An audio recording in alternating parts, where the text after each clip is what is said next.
Hi, good evening to one and all.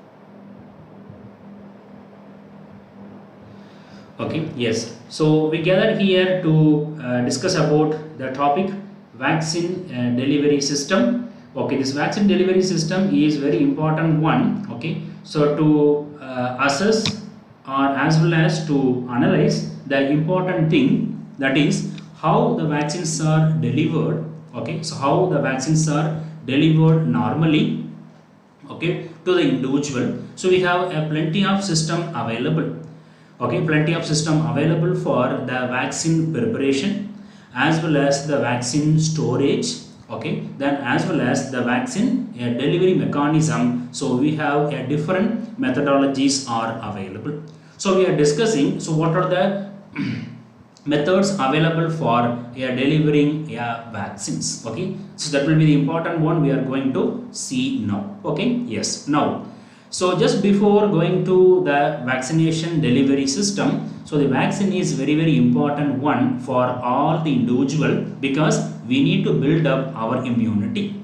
So the immunity will be very important for any individual. Okay, so to meet out the microbial agent which causes the disease, okay, in later life. So we have to give a proper, a protective mechanism we have to create, or we have to acquire, so by the event of the vaccination. Okay, yes. So if we are talking about vaccination, okay, we need to mention, or we need to honor the two important person who given very important contribution for the vaccination. Yes, very good. One is Edward Jenner, the next one is Louis Pasteur. So if we are talking about vaccination without mentioning these two scientists, okay, it will be always in an incomplete one. Okay, we can always be remember the scientists and their contribution effectively. So then only we have to give a important or proper honor to them. So that will be very important one as a follows. Okay, number one, Edward Jenner. So Edward Jenner is a father of immunology, because he is the person is given the concept of, yes, the live vaccination. Okay, so he taken a cowpox, injected to the individual and build up the antibodies. That antibody will be protective for the smallpox individual. So the smallpox will be spreading through inhalational mode, that has to be effectively blocked, or effectively what to say, it is completely destroyed by the effect of antibodies, which is created by a cowpox injection. So now the cowpox will be a very important agent, though it is the animal component, but will be very important for the human to make the disease process. Okay, so the cowpox will be selected by the Edward Jenner to compete or meet out the crisis of the smallpox infection. Then coming to the one more scientist, that is, okay, Louis Pasteur. It's called as a father of microbiology. Okay, father of microbiology. So he is the person is given the terminology, that is vaccination or vaccine. So the vaccine, the term is given by, yes, Louis Pasteur. Okay, so one person is given the concept of live vaccination, the another person is given the word, that is a terminology, that is vaccine. So if you want to talk about any vaccine or the vaccine trials or vaccine types or any talk about vaccine, so we need to mention the two important scientists. Okay, without mentioning them, the speak will be always in an incomplete manner. Okay, yes. Now we move on to how the vaccine will work. Okay, so we are injecting the microbial agent to body. Okay, so microbial agent we are introducing into the body. Okay, mostly by, yes, the injection form. Mostly by the injection form. Once the injection form of the microbial agent will be given, okay, as a vaccine, that is taken by our leukocytes or WBCs, that will produce, okay, that will produce a effective, a opponent substance against the vaccine which holding nothing but antigen. Okay, so we know what is the importance of antigen, or what is a simple definition of antigen. Very simple, that is any substances we are giving from the outside, any substances we are giving from the outside that will react to our immune system and produce a antibody, we call it as antigen. Okay, very simple to remember. Any substance from outside that will react to the immune system, result in antibody production, is called as antigen. Once the antibody is formed against any type of antigen which we are exposing from the outside, that antibody production will be very important, the component of our immune system. Then after the antibody production, that will be going to effectively block, okay, that antigen either we are exposed already or we are exposing in future, that has to be effectively blocked by the antibody which is produced already as a result of vaccination.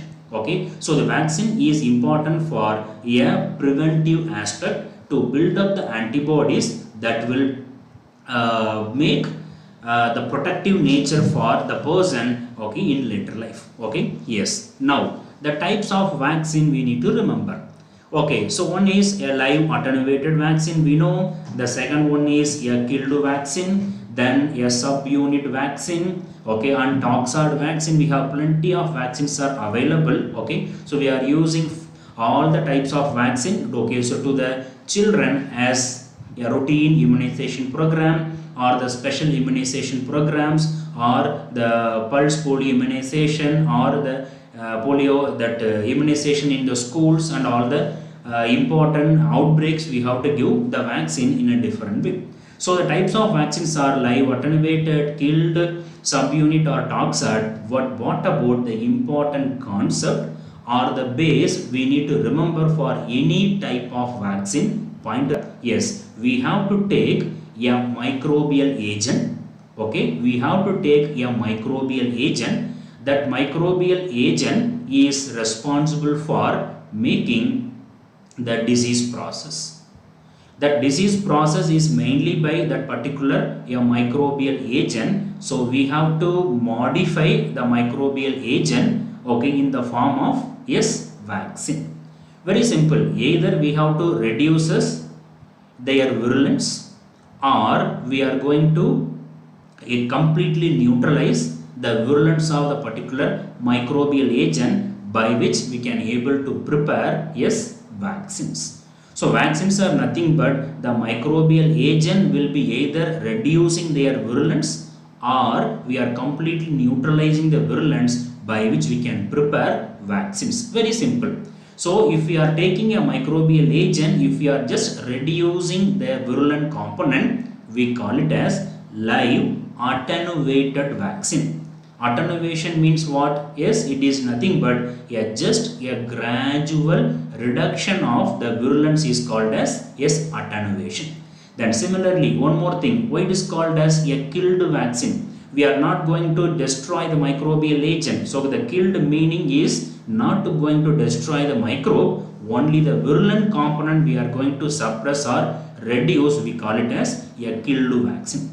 Then coming to the subunit. Subunit is nothing but we are taking a small unit of microbial agent, either the outer layer we call it as a capsule, or inner we have a DNA, okay, or we can take the other component, other virulent component from the microbial agent instead of taking the whole thing. Okay, we can see the example.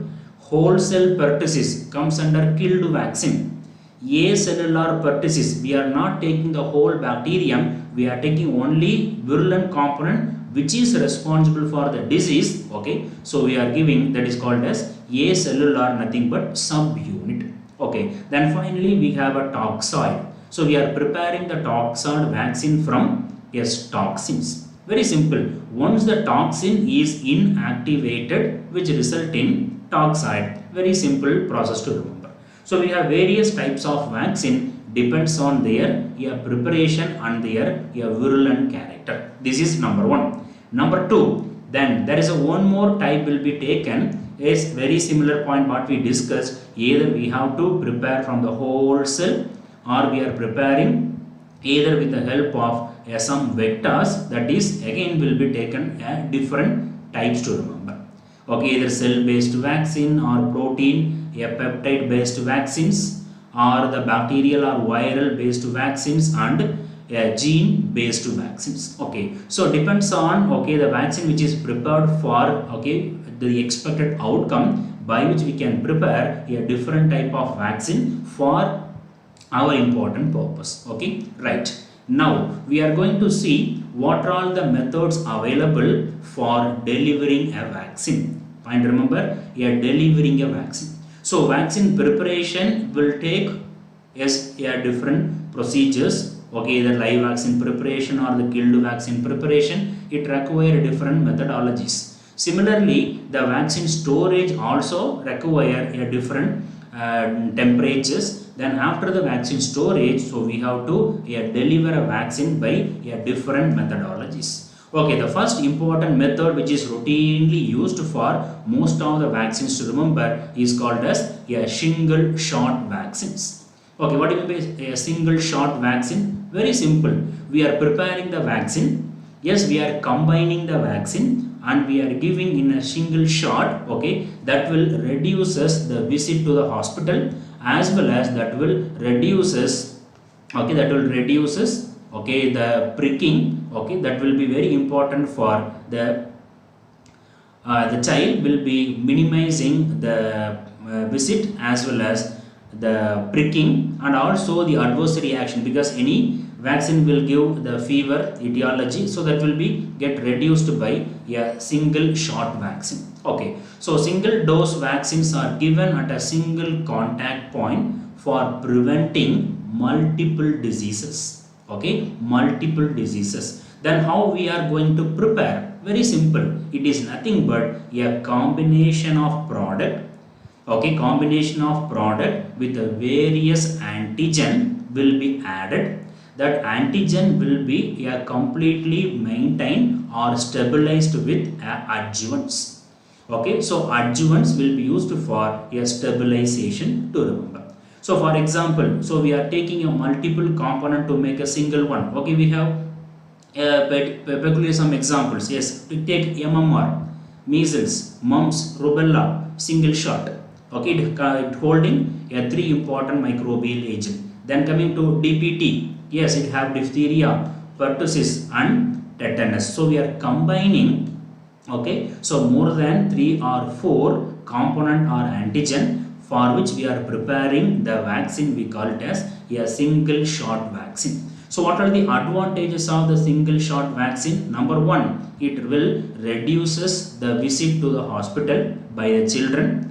Number 2, yes, the pricking is again will be reduced. Okay, so we have to spare the other side for some other vaccines. Okay, number 3, very important, if we are combining more than 1 or 2 or 3, so one component will potentiate the effectiveness of the other component. Okay, that is called as stimulation or the stabilization. So for example, you take DPT as an example. In DPT, okay, so this pertussis component is very important for stimulating the diphtheria, and tetanus component that will be act as a adjuvant or a stimulator. So that's why we are combining more than 2 or 3, so that itself will boost the immunity of all the 3 components which we are adding. So that will be very important for reducing the visit as well as boosting the immunity. Okay, right. Now how we are preparing this single shot vaccines? So the single shot vaccines are prepared effectively. So we are taking the protein or peptide from the multiple components. After the components are combined, so we have to convert the component into a dried format. After this, okay, we are adding a water in water emulsion and make the polymerization. After the polymerization, we can prepare a small micro share suspensions. Nothing but a small particle, okay, in a water emulsion. Then now we are exposing to the particular preparation into the method called as lyophilization, nothing but a freeze drying. So freezing will convert the liquid into a solid state. Drying will completely evaporating all the water content, which result in a freeze drying procedure. After the freeze drying procedure, we are getting a completely dehydrated product that is very well stable for about very longer duration without any contamination. Okay, so this is one of the method will be used for a single shot vaccine to be prepared. So lyophilization is a very important method for a stabilization and the storage of vaccine for about very longer duration to remember. Okay, yes. Now coming to the second mode of the vaccine delivery, okay, that is a mucosal vaccine delivery. Okay, so from the name itself we can easily understand, okay, the mucosal vaccine delivery by what are the by methods? Yes, intranasal, sublingual and oral. Okay, intranasal, sublingual and oral. Now among this, the oral route will be effectively we are using, then intranasal, right, okay, sometimes we are taking, but sublingual, okay, we are rarely taking as a method of a vaccine delivery. Among this, oral is effectively used, we have a lot of examples, and nasal again we have some example, and sublingual will be very rare, but nowadays we are not using or practicing the sublingual mode of entry. Then oral, we have a very important vaccines given by the oral route. Yes, namely, yes, oral polio vaccine, effective. Then rotaviral vaccine. Okay, so this is oral vaccine delivery. One is OPV, next one is rotavirus. The third one is hepatitis E viral vaccine. Okay, hepatitis E viral vaccine. Yes, apart from these three, from the viral component, yes, we have salmonella oral vaccine. Okay, so these are the vaccine, either bacterial or viral, we are giving through the oral route. Okay, that will be inducing a mucosal immunity first, followed by a systemic immunity. So that is one advantages of a mucosal vaccine delivery. So that's why we are preferring OPV for the pulse polio immunization compared to IPV, because IPV is an individual protectiveness. OPV is taken for, okay, so all the individual, it is taken with the two different type of immunity. One is called as mucosal immunity, the second one is a systemic immunity. Okay, so that's why the mucosal delivery will be advantage, because we have to create a two different type of immunity at the same time. One is mucosal, the second one is called as a systemic immunity. Okay, then coming to the nasal, what is the example of the nasal? Yes, the nasal vaccine.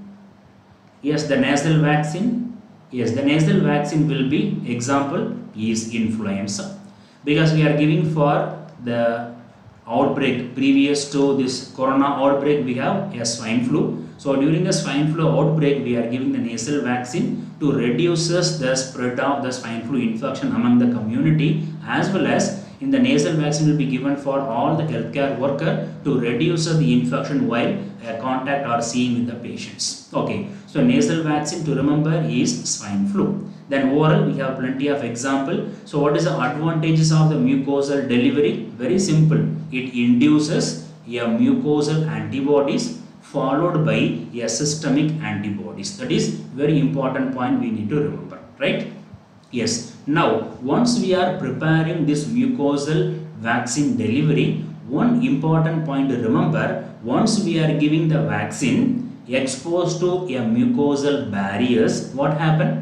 This mucosal barrier is completely destroying or making the fragments of the vaccine molecule what we are giving through a mucosal route. So that's why we need some protectiveness or a stabilization of our vaccine molecule to withstand the barrier from the mucosal side. So we have to do a stabilization. So the stabilization is nothing but very simple. It's like a recombination process. Just we are combining one stabilizing agent with a vaccine molecule. Once we are combining both, which result in a combination perfectly matching, one molecule will give a protectiveness, other molecule will protect the vaccine molecule up to it reach the particular specific site.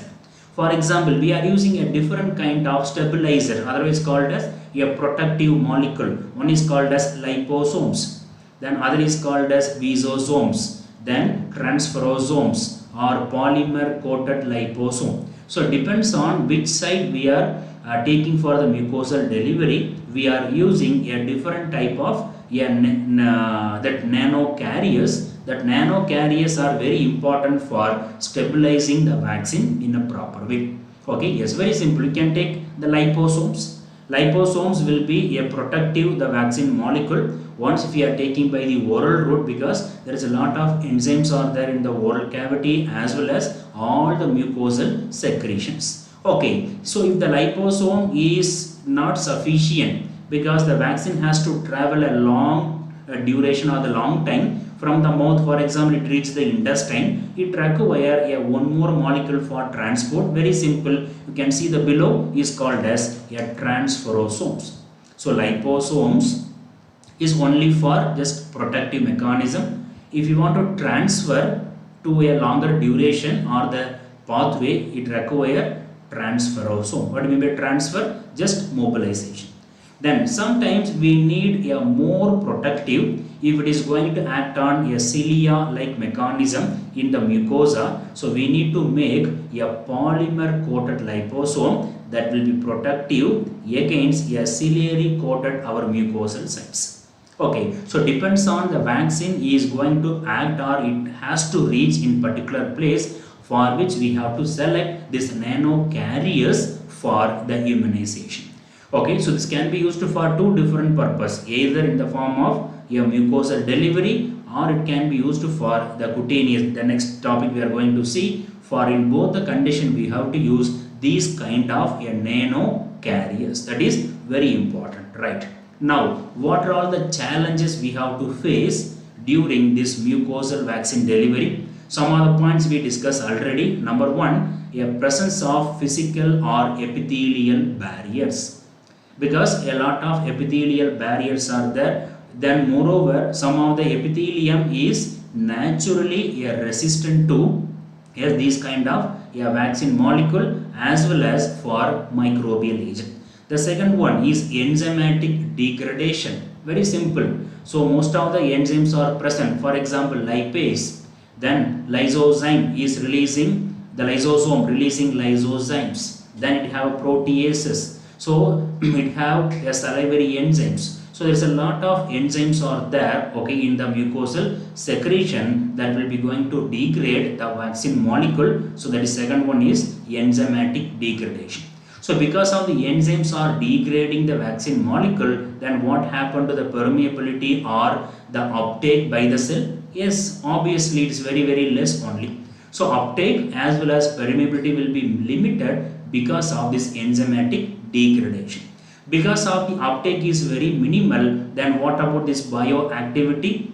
Obviously the minimal uptake will give only a minimal bioavailability or activity. It may not going for effective the antibody production. Then coming to the last one, we discussed already the dilution of antigen by a mucosal secretions. Because the antibody production depends on the amount of antigen what we are injecting by any route. If the count will be or the amount of antigen which is diluted, for example, we are giving OPV 2 drops to 3 drops we are giving. Yes, if the person will have a diarrhea or any other the increased secretions content will be there or the condition, what happened, the OPV will be again diluted. It also will be excreted effectively during this dilutional process. The intestine will be uptake a very minimal amount of OPV. So that's why OPV will be given mainly, okay, in children without having any systemic inflammation or without having any intestinal increased secretions condition or diarrhea. These are the condition we have to avoid giving any mucosal type of vaccine. Okay, yes. Now coming to a third delivery mechanism is transdermal vaccine delivery. This transdermal vaccine delivery is taken only because of already we practicing a transdermal drug delivery.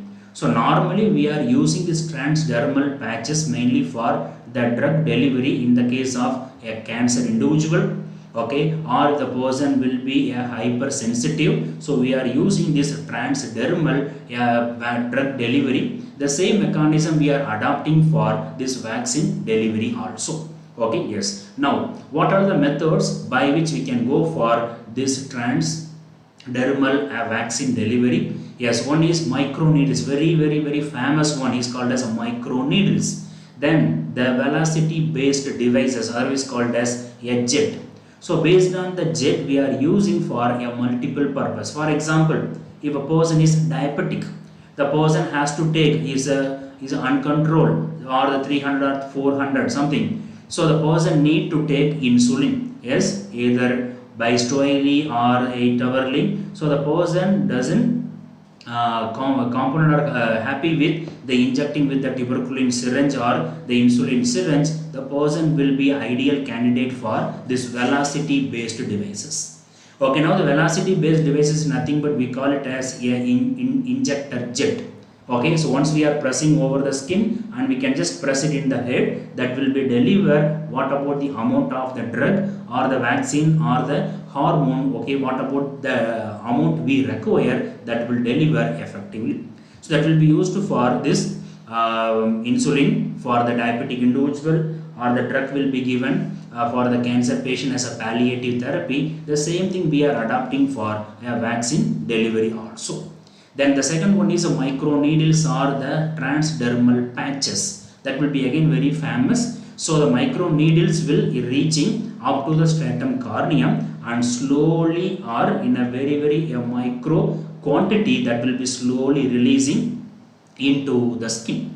That will be taken by a dermal macrophages and start making antibody production. So though it will take a longer time compared to the other two methods like a single shot, the second one will be yes mucosal delivery, but this also will be one of the effective procedure to remember. Okay, now we have the two important or routinely processing methods. One is called as a transdermal microneedles. That microneedles are just patched in the skin. The needles will extend up to the stratum corneum. That needles will have small micro pores that will slowly releasing drop by drop the vaccine exposed to the surface. Once it is exposed, that will be slowly taken by a dermal macrophages. Then after the dermal macrophages, that is slowly taken into the systemic circulation and make the antibodies. Similarly, we have transdermal patches.